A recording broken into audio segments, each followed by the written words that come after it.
ഇന്നലെ ഞാൻ എൻ്റെ സുഹൃത്തുമായിട്ട് ഫോണിൽ സംസാരിച്ചുകൊണ്ടിരിക്കുകയായിരുന്നു. അവൻ ഒരുപാട് പ്രശ്നങ്ങളിലൂടെയാണ് ഇപ്പോൾ കടന്നു പോകുന്നത്. ഫോൺ കട്ട് ചെയ്യുന്നതിന് തൊട്ട് മുൻപായിട്ട് അവൻ ഉപയോഗിച്ച വാക്കെന്ന് പറയുന്നത് ആത്മഹത്യ എന്നുള്ളതായിരുന്നു. അത് ശരിക്കും എന്നെ ഷോക്ക് ചെയ്ത് കളഞ്ഞു. അപ്പോൾ അവന് എന്ത് ഹെൽപ്പ് എൻ്റെ ഭാഗത്തുനിന്ന് ചെയ്തു കൊടുക്കാൻ പറ്റും എന്നുള്ളതേ എൻ്റെ ചിന്ത. അങ്ങനെ ഞാൻ അന്വേഷിച്ചപ്പോൾ എനിക്ക് ലഭിച്ചൊരു നമ്പറാണ് 800467 എന്ന് പറയുന്നത്.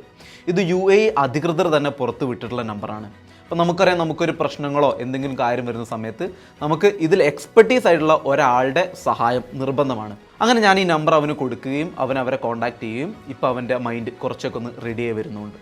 അപ്പോൾ ഇത്തരത്തിൽ നമ്മുടെ സുഹൃത്തുക്കളോ ബന്ധുക്കളോ അല്ലെങ്കിൽ നമ്മൾ തന്നെയും പലതരത്തിലുള്ള പ്രശ്നങ്ങളിലൂടെ മുന്നോട്ട് പോകുമ്പോൾ ആത്മഹത്യ ഒന്നിനും ഒരു പരിഹാരമല്ല എന്ന് ഓർമ്മിപ്പിച്ചുകൊണ്ട് ഞാൻ പറയുകയാണ്, 800467 എന്ന നമ്പറിലേക്ക് നിങ്ങളൊന്ന് കോൺടാക്റ്റ് ചെയ്തു നോക്കുക. ഏത് തരത്തിലുള്ള പ്രശ്നവും ആയിക്കോട്ടെ, അതിനുള്ള പരിഹാരം അവർക്ക് തരാൻ സാധിക്കും. ദുബായ് പോലീസ് സൈബർ സെക്യൂരിറ്റി വിഭാഗത്തിൽ ഒരു ജോലി ലഭിച്ചാൽ എങ്ങനെയുണ്ടാവും? UAE പൗരന്മാരെ പോലെ തന്നെ ഇവിടെ റെസിഡൻ്റ് ആയിട്ടുള്ള ഫോറിൻ സിറ്റിസൺസിനും ഈ ഒരു കോഴ്സിലേക്ക്, ഈ ഒരു മാസ്റ്റേഴ്സ് ബിരുദത്തിന് വേണ്ടിയിട്ട് അപേക്ഷിക്കാവുന്നതാണ്. ദുബായ് പോലീസ് അക്കാദമി സൈബർ സെക്യൂരിറ്റിയുടെ കീഴിലാണ് ഈ കോഴ്സ് ഇപ്പോൾ അവർ ആരംഭിച്ചിട്ടുള്ളത്. ഒരു വർഷത്തേക്ക് 60,000 ദിർഹമാണ് അതിന് വരുന്ന ചിലവെന്ന് പറയുന്നത്. അറബ് ലോകത്തെ പോലീസ് കോഴ്സുകളിൽ ഇത്തരത്തിൽ ആരംഭിക്കുന്ന ആദ്യത്തെ കോഴ്സ് കൂടെയാണിത്.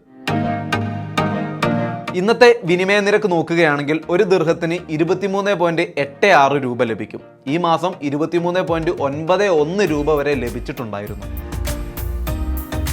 കുടുംബങ്ങളുടെ ഒരു ഇഷ്ടകേന്ദ്രമായിട്ട് ഷാർജ മാറുന്നതിൻ്റെ കാരണം എന്താണെന്ന് നിങ്ങൾക്കറിയോ? കഴിഞ്ഞ വർഷത്തിനെ അപേക്ഷിച്ച് 2025 ആദ്യ പകുതി പിന്നിടുമ്പോൾ നമുക്ക് കാണാൻ സാധിക്കുന്നത് ക്രൈം റേറ്റിൽ 22% കുറവാണ്. ഇതിന് കാരണം വളരെ വിപുലമായ രീതിയിൽ ഉദ്യോഗസ്ഥർ 24 മണിക്കൂറും ചെക്ക് പോസ്റ്റുകളിലും പട്രോളിങ്ങിലും ഒക്കെ പ്രവർത്തിച്ചതുകൊണ്ടാണ്.